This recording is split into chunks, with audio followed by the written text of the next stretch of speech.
국내에 계신 스픽스 구독자 여러분 안녕하세요. 오창익입니다. 4월 3일입니다. 우리 현대사의 비극 제주 4.3 학살이 있었던 날입니다.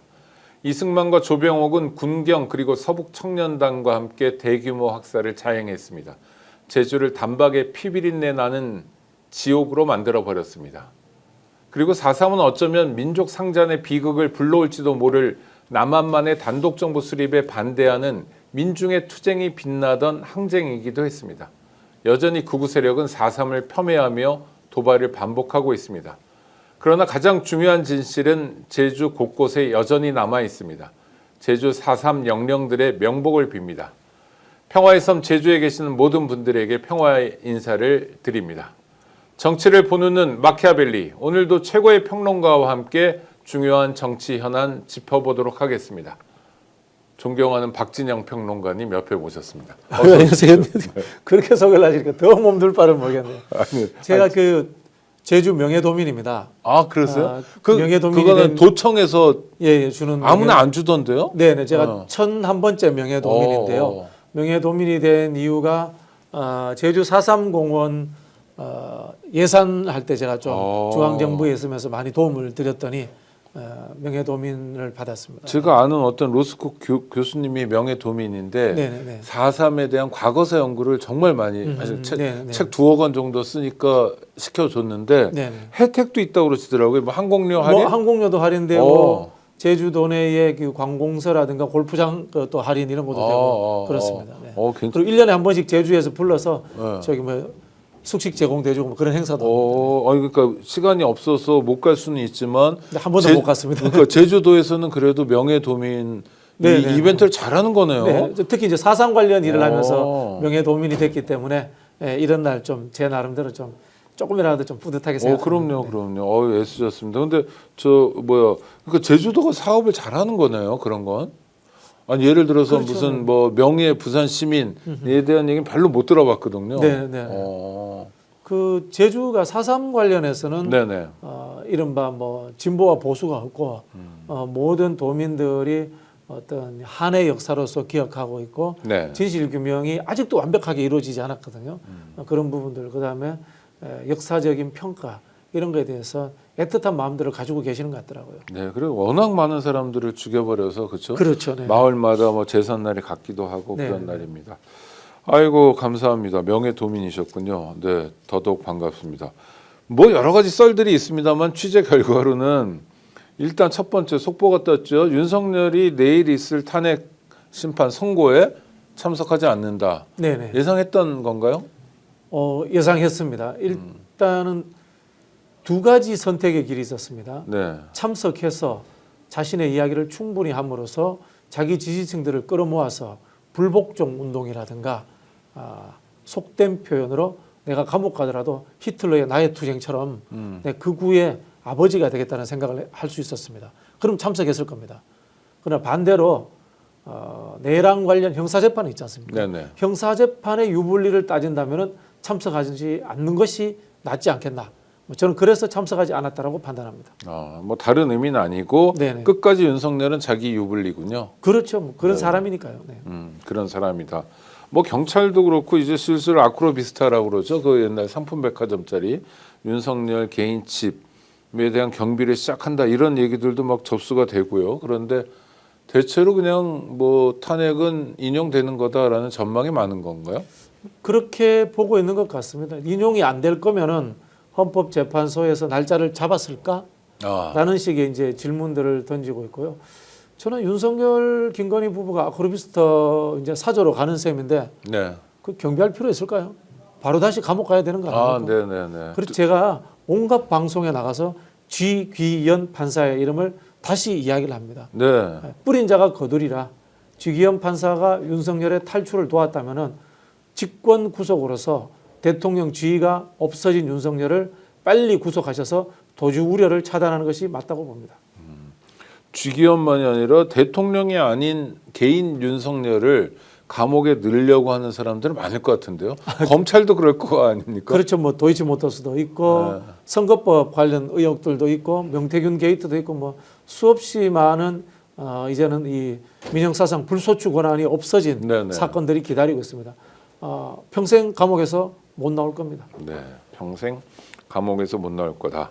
어제는 4월 2일이었고요. 어제 재보선이 있었습니다. 전국 곳곳에 있어서 그 결과에 대해서 주목하시는 분들 많은데요. 재미있는 결과가 몇 개 나왔습니다. 일단 전남 담양으로 가보겠습니다. 네. 군수선거를 했는데 와 민주당 후보가 조국혁신당 후보한테 졌어요.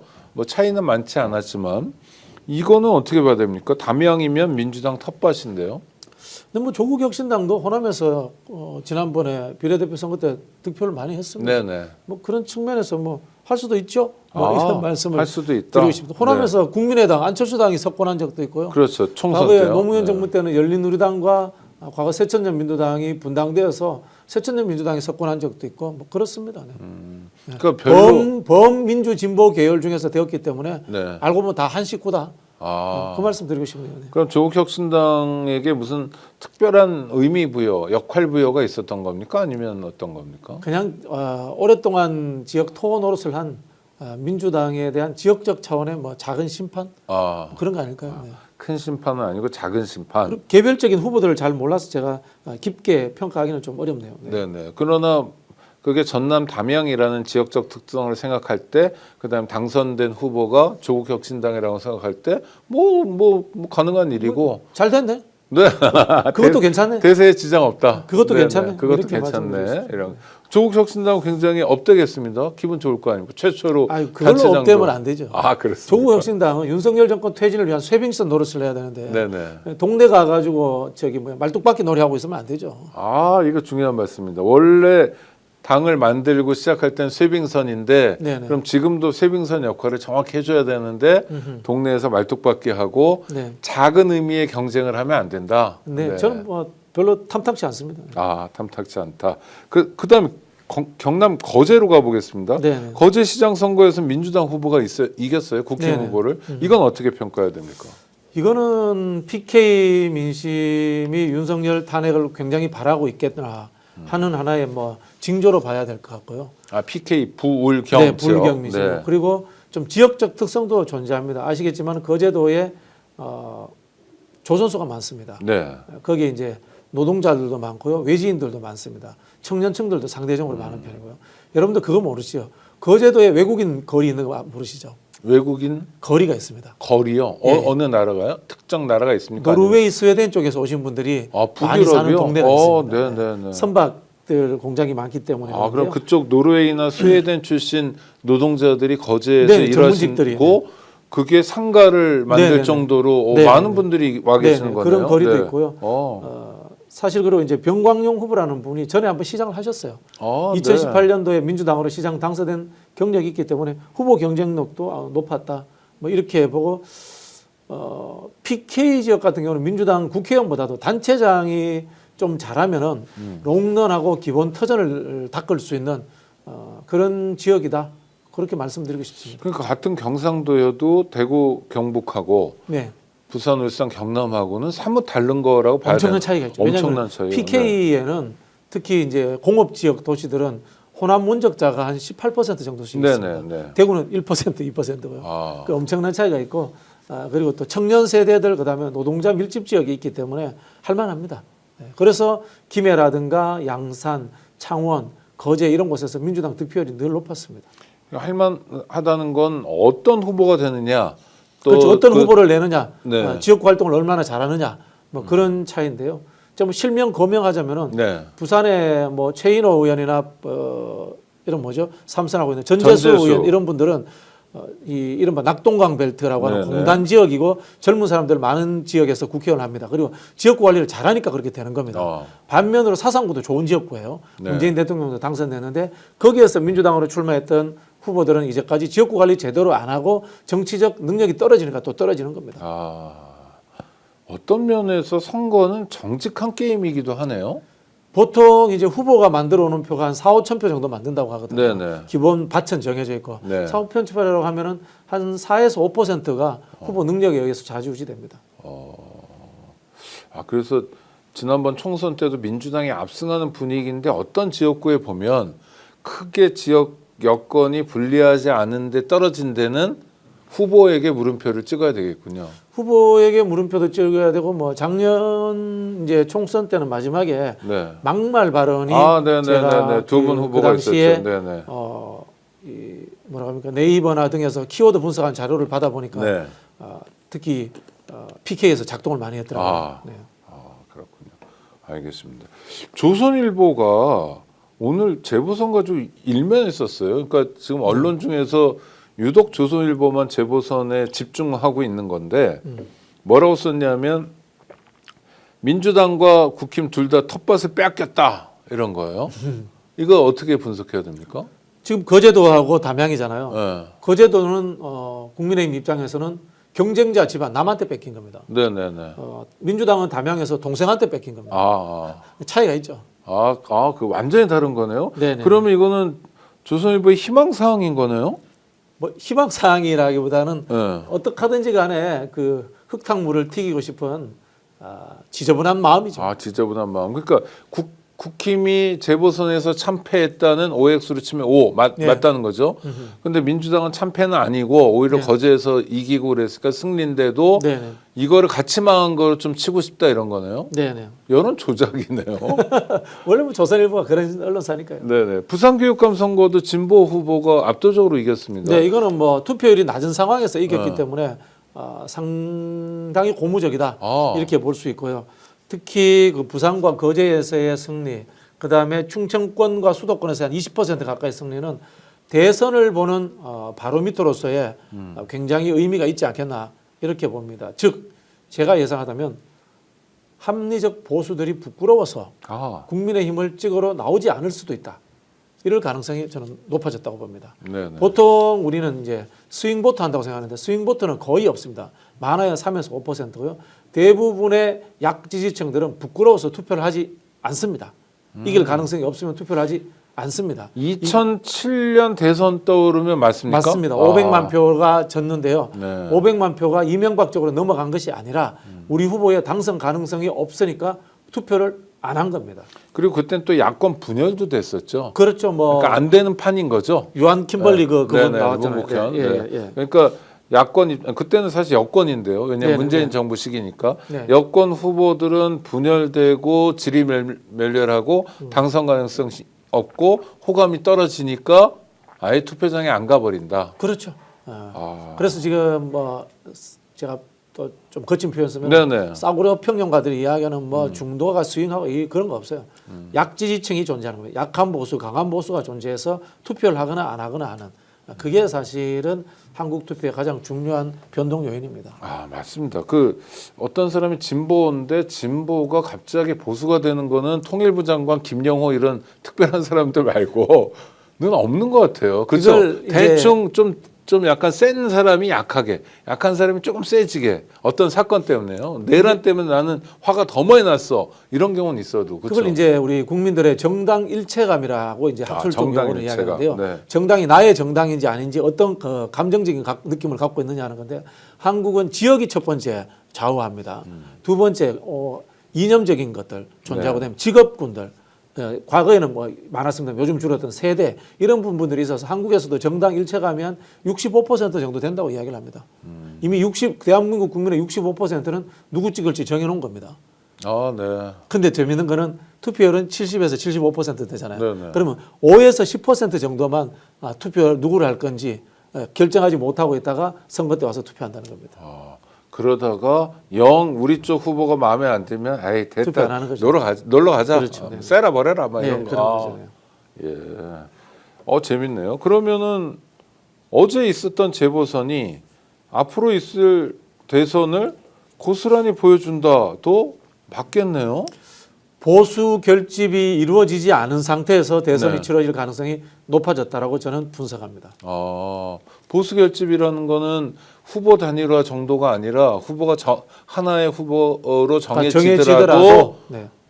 마음이 안 간다. 약한 네. 보수는 투표하러 안 나올 가능성이 많다는 거죠. 네네. 네. 그 다음에요. 아산에서 희한한 결과가 나왔는데 자유통일당이라는 이상한 정당이라고 그러면 결례인가요? 하여튼 이상해 보이는 정당 네. 후보가 30%로 약진했어요. 아산이 아니고 저기 아닌가요? 구로구 아닌가요? 아, 구로구입니다. 네, 죄송합니다. 구로구는 네, 이제 네. 국민의힘 후보를 네, 내지 네, 않았습니다. 구로구입니다. 죄송합니다. 네. 후보를 내지 않았습니다. 네, 그랬죠. 근데 네, 그게 결국은 이겁니다.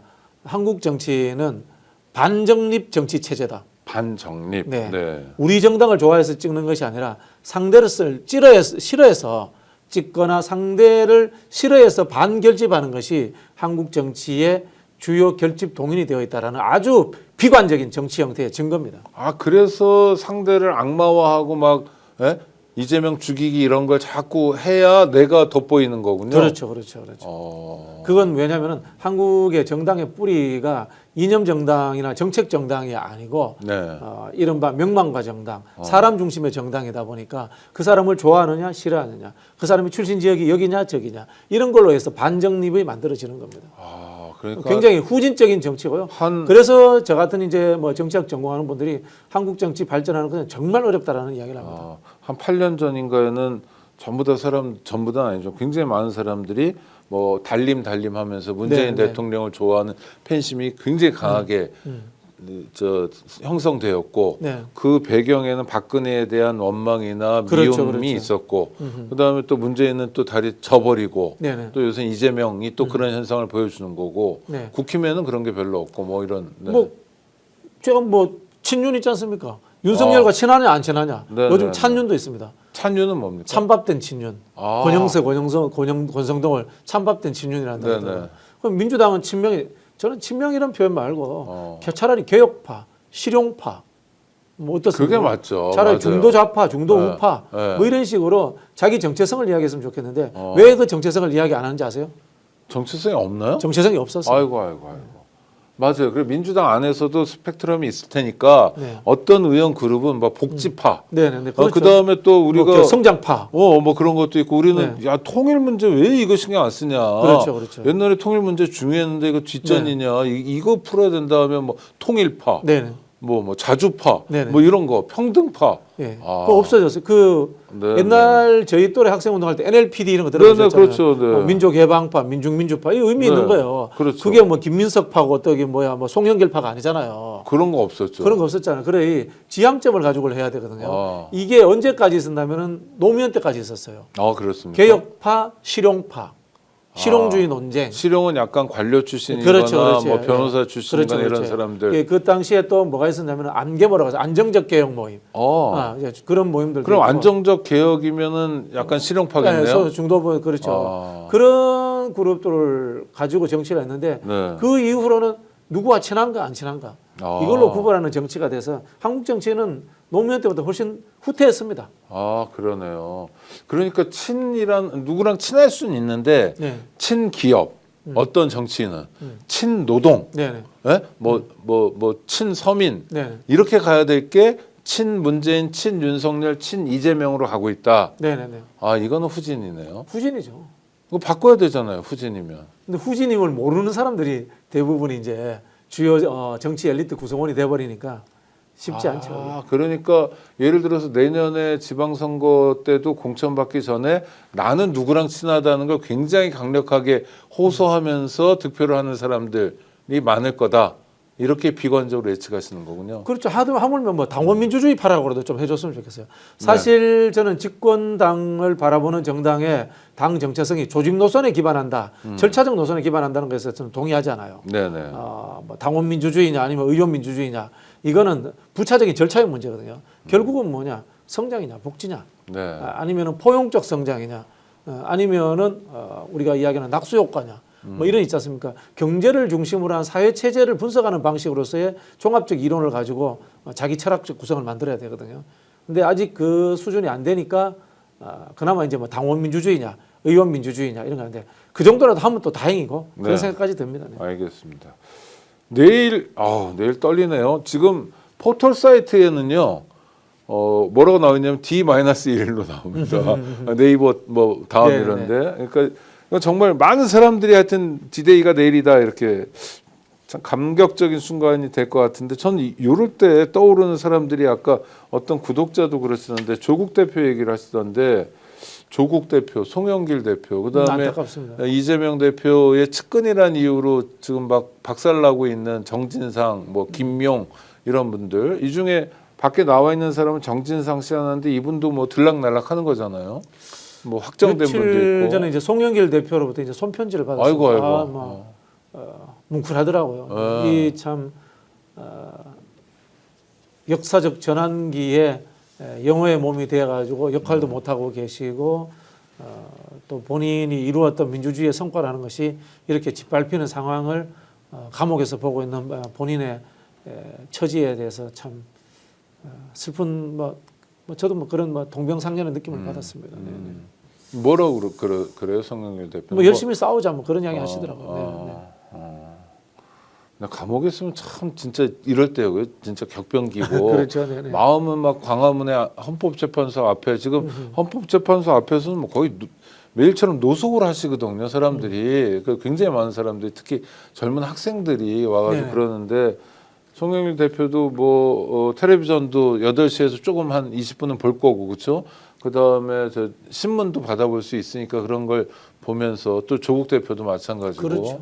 두 분 다 뭐 이른바 이제 이 헌법 체제인 87년도 6월 항쟁 때 그 당시에 송영길 대표는 제가 알기로 노동운동 했던 걸로 네네 기억하고 처음에 있고요. 그랬습니다. 조국 장관은 그때 학생이었는지 모르겠습니다만은 저게 산호맹 했고요. 하여튼 굉장히 혁신적인 학생운동 연장을 했죠. 네. 그렇게 하시면서 6월 항쟁 때 이제 열심히 앞장서서 그럼요. 싸워서 이 6월 민주화된 이 절차적 민주주의를 쟁취하는데 공헌하셨던 분들 아닙니까? 네네. 아마 지금 이 참 속마음은 그럴 겁니다. 불끈불끈 할 겁니다. 아니 그래도 조국 송영길 두 분은 그래도 자기 이름 걸고 뭐 정치라도 좀 해봤고 조국 혁신당 소나무당 등 하여튼 크든 작든 성취라도 있는데 정진상 김용은 좀 안 됐습니다. 사실 원래 참모는 좀 냅둬야 되는 거 아닌가요? 두 사람들을 타겟으로 한다는 것 자체가 비겁하죠. 비겁하다. 비겁한 네. 정권이죠.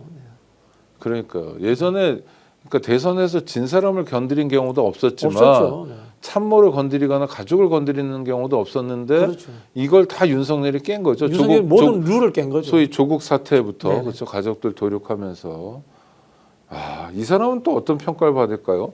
자 내일 탄핵이 됐어요. 그러면 당장 이사 가는 거 말고 다른 변화도 많겠죠. 윤석열, 김건희.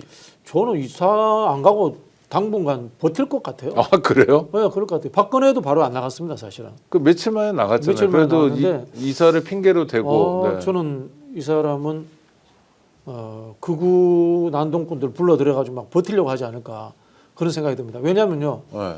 박근혜는 그 당시에 형사재판이 시작도 안 됐어요. 근데 지금 윤석열은 형사재판에 의해서 구속돼 있다가 그렇죠. 네. 잠시 어떻게 네, 보면 네, 네. 나온 구속 적부심으로 네, 네, 나온 거란 네, 말입니다. 그러면은 내가 다시 구속되어서 사형 아니면 무기징역인데 2판 4판이다. 여기서 한번 불사지르자. 불사파가 될래. 네. 이런 생각할 수도 있지 않을까요? 그렇죠. 원래 그런 유의 인간형 인간이고 아닙니까? 네. 그 대통령 관저를 차지하고 앉아서 온갖 범죄를 저지른다 하더라도 네네.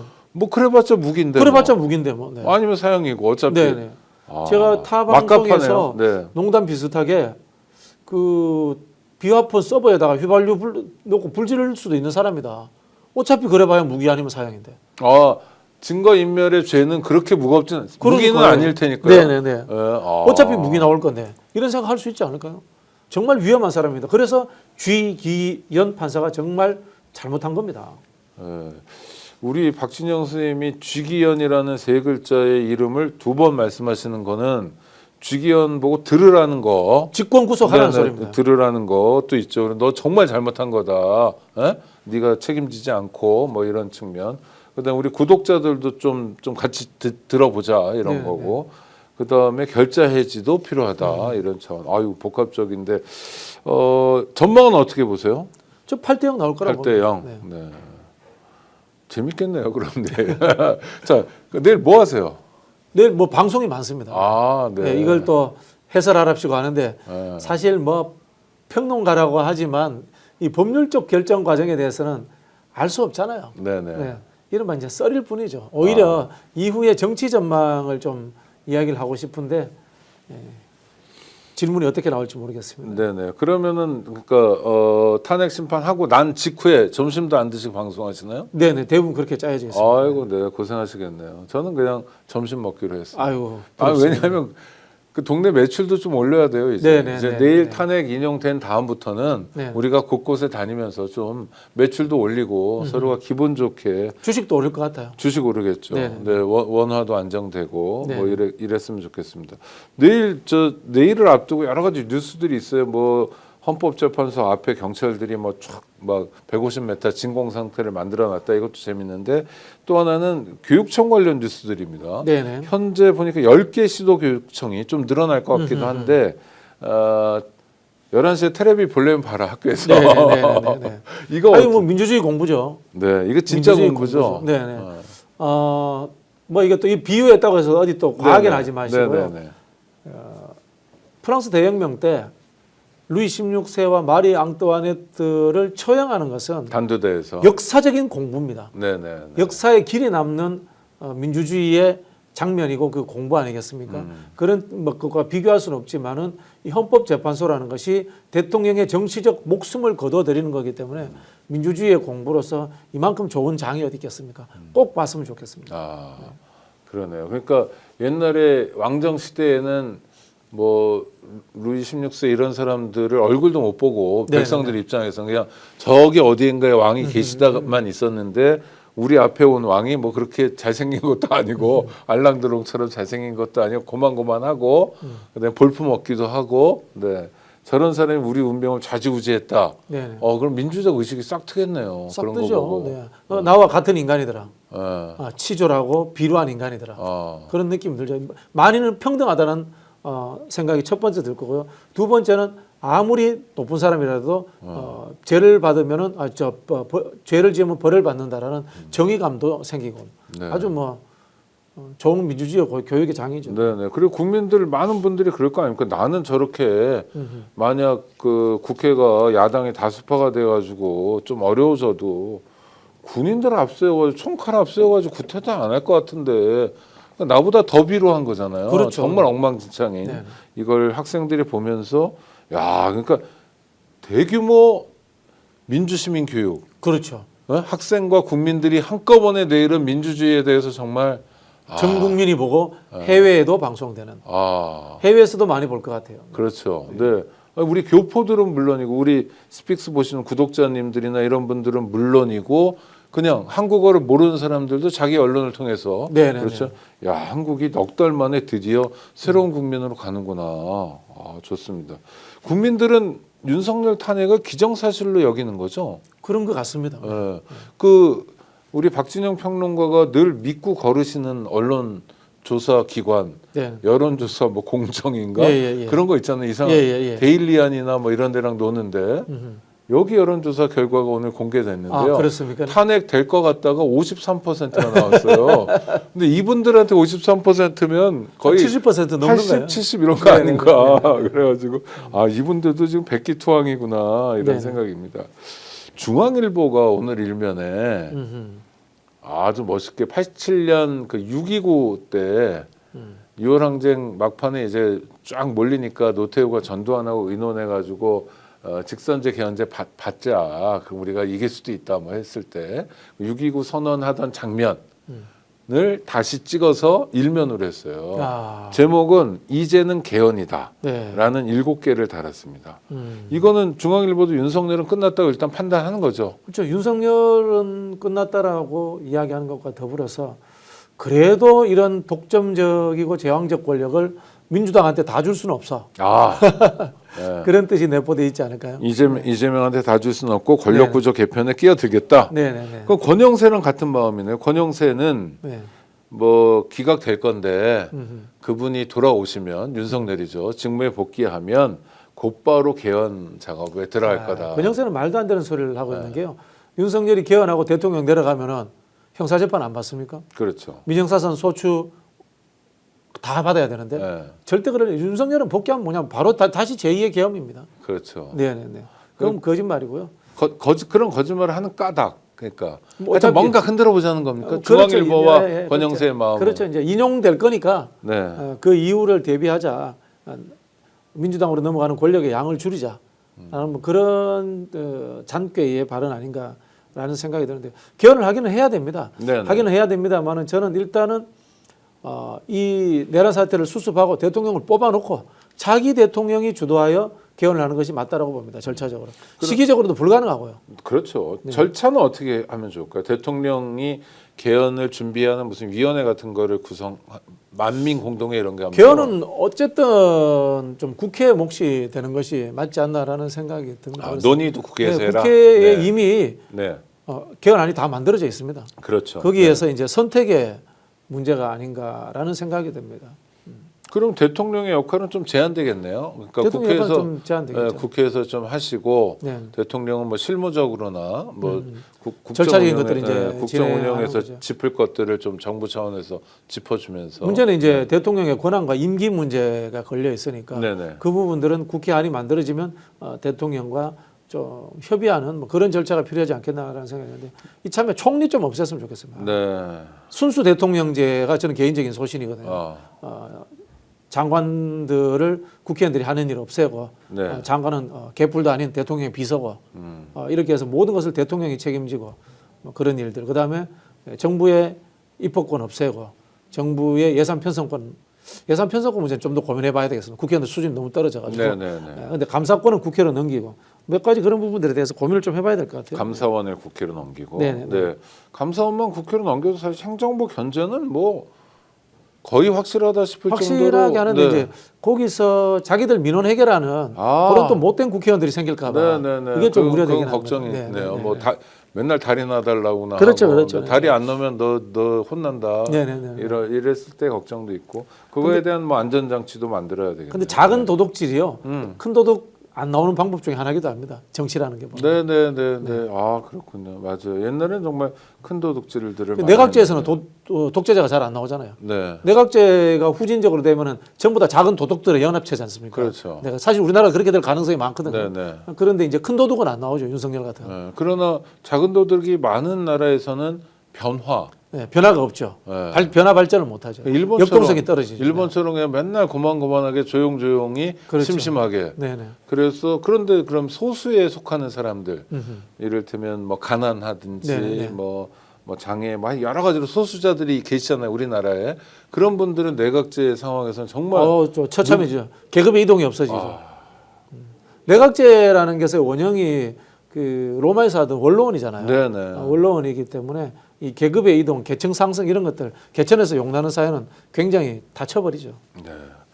그 생각을 하는 것만으로도 끔찍할 텐데 아니 왜냐하면 제가 생각한 순간 좀 끔찍해서요. 윤석열이 직무에 복귀한다면 어떤 일이 벌어질까요? 스픽스도 없애버릴 것 같은데. 네. 아 그렇군요.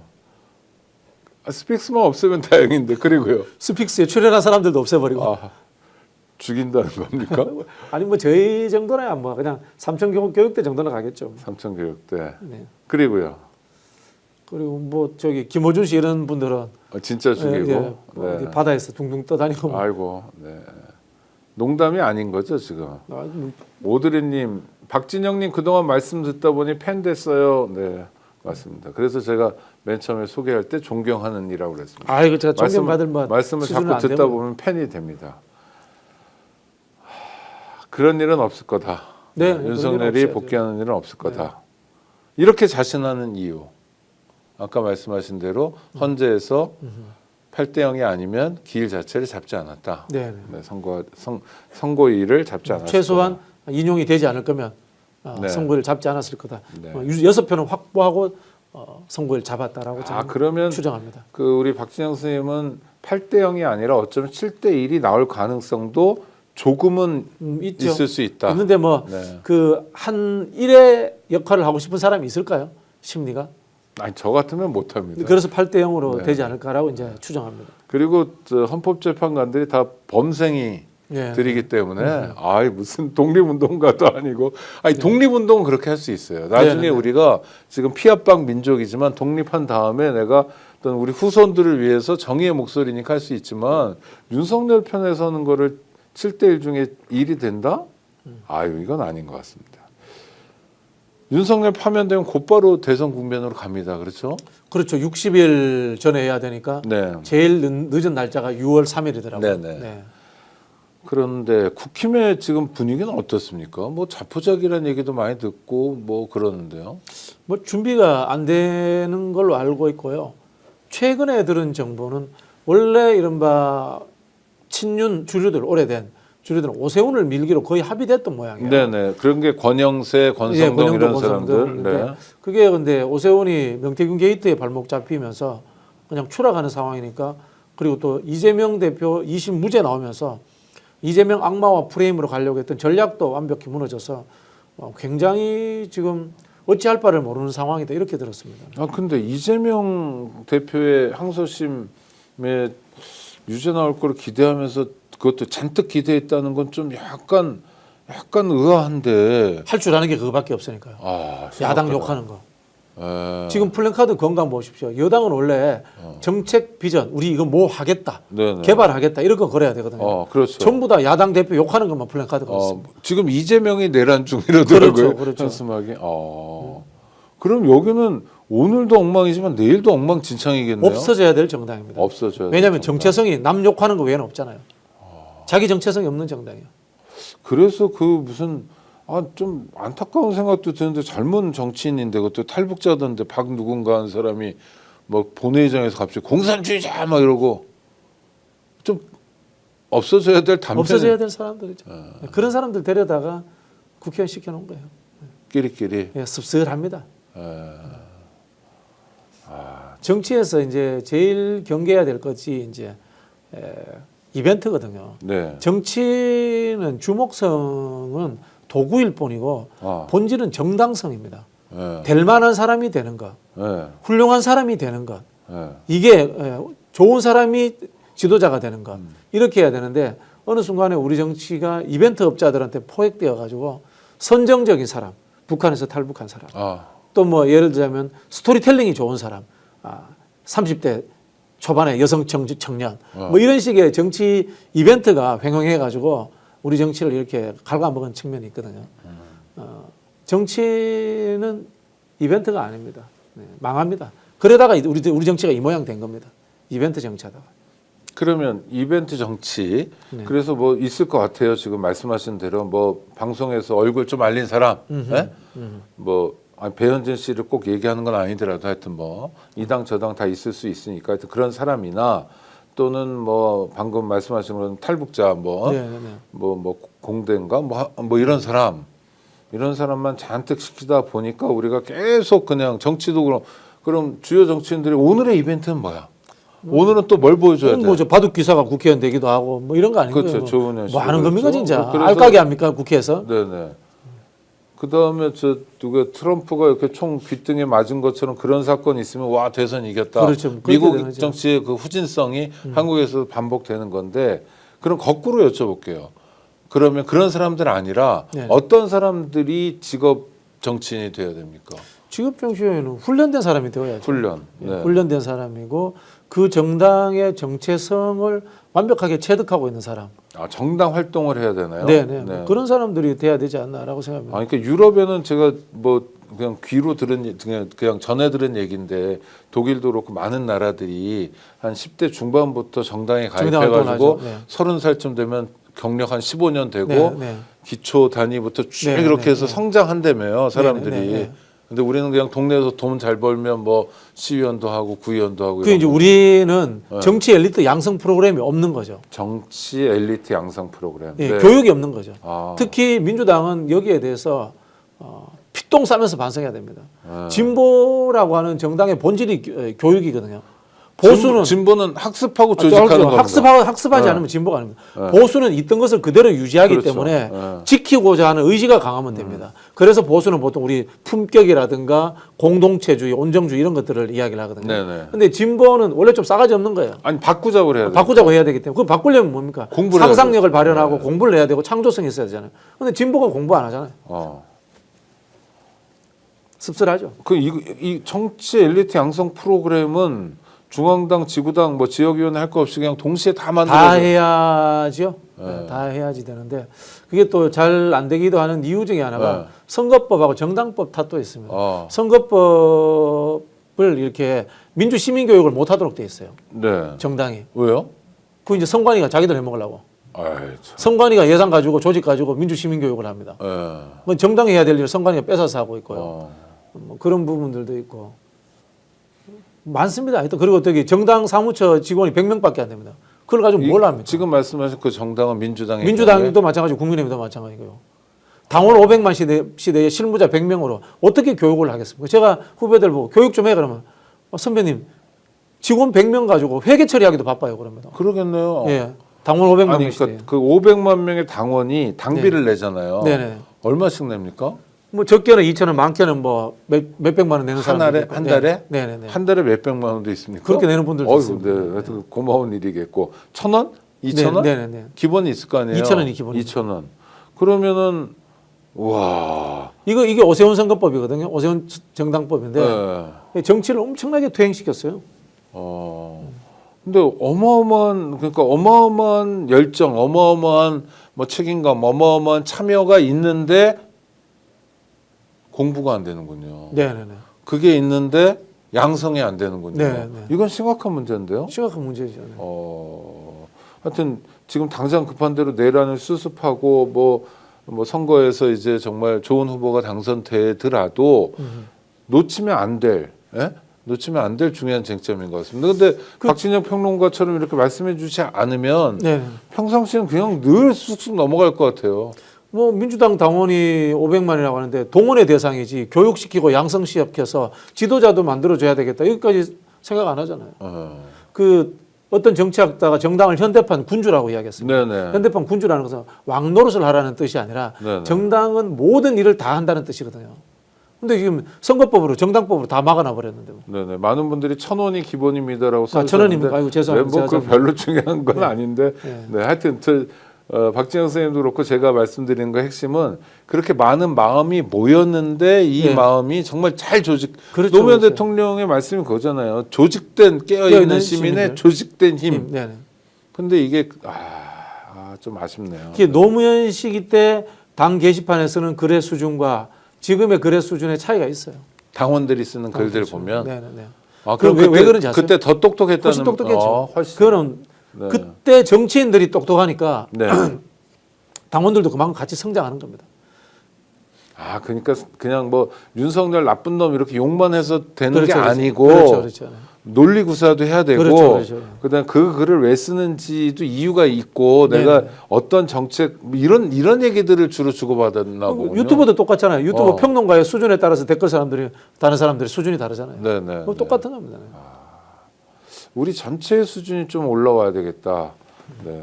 그러기 위해서 정당의 역할이 굉장히 중요하다. 국민의힘 얘기 좀 더 해보면요. 나경원 같은 사람들 그렇고 윤상현, 뭐 김기현 좀 여전히 이해가 안 돼요. 그럼 뭐 쉽게 말하면 그 사람들요. 네. 전남 광주에서 태어났으면 민주당 와서 국회의원하고 하겠다고 했을 사람들입니다. 그렇죠. 쉽게 말하면 철학적 백그라운드라든가 정체성이 없는 기회주의 성향의 권력 바라기들입니다. 아니, 그래도 지금 마지막 순간까지 저렇게 극단적으로 하는 게 자기가 바라는 권력이 어느 정도 도움이 될까요? 댓글 다는 분들이 좋아하니까 그 댓글 따라가는 거죠. 지도자로서의 자질이 없는 겁니다. 아니 그 사람들에게 내일은 있나요? 내일은 당권? 당권. 아니면은 국민의힘 내에서 대권 후보까지만 되는 것. 본선에서는 이기지 못하더라도. 그건 어떤 의미예요? 그건 뭐 맹렬 지지층들의 지지를 받으면은 후보까지는 될 수 있죠. 그러나 그게 중도 확장에는 도움이 되지 않기 때문에 이기지는 못하죠 본선에서. 그러니까 어차피 그런 사고를 하는 건 그 사람들은 일종의 선수일 거 아니에요 정치에서. 네네네네. 아니 그러니까 뭐 정치인으로서의 뭐 품격이나 자질 이런 거 떠나서 네네. 정치적 셈법에서는 빼꼼일 텐데. 그렇죠. 그러니까 집권이 문제가 아니라 당권이다. 네, 또는 지금은 뭐 당선이 문제가 아니라 대선 후보다.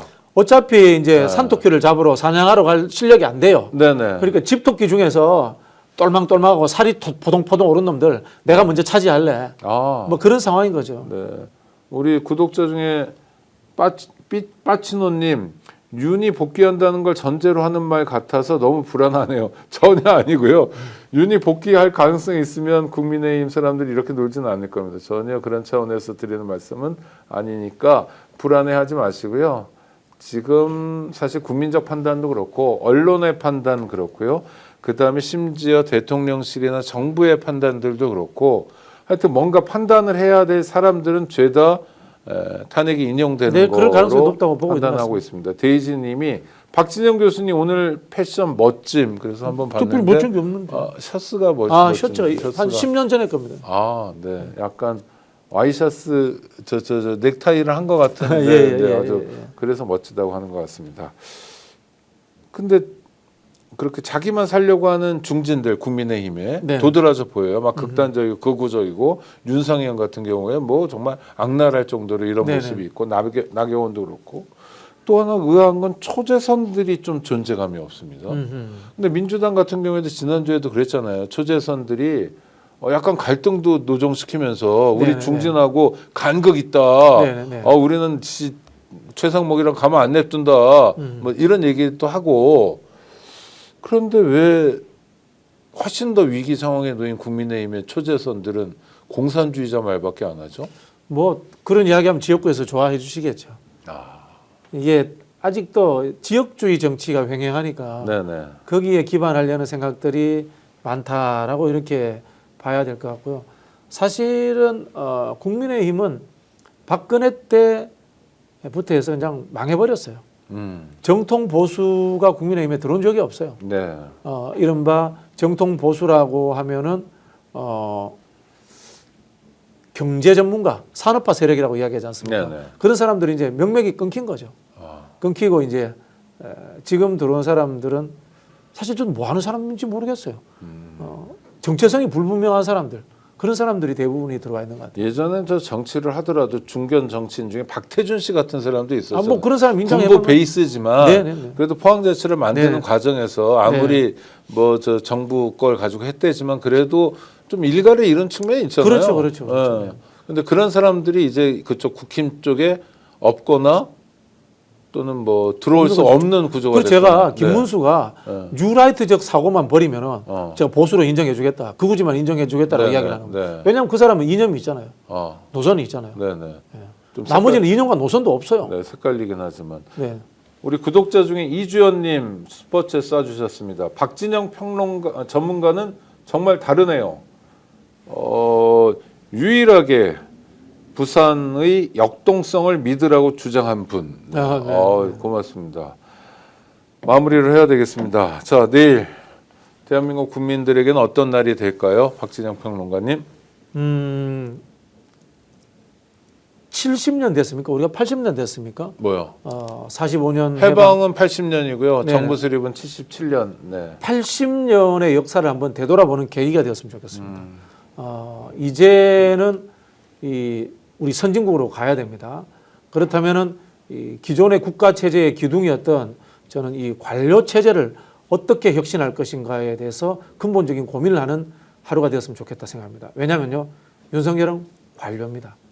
국민의힘을 구성하는 검사 출신들도 대부분이 관료입니다. 검찰 독재는 관료 독재의 한 부분입니다.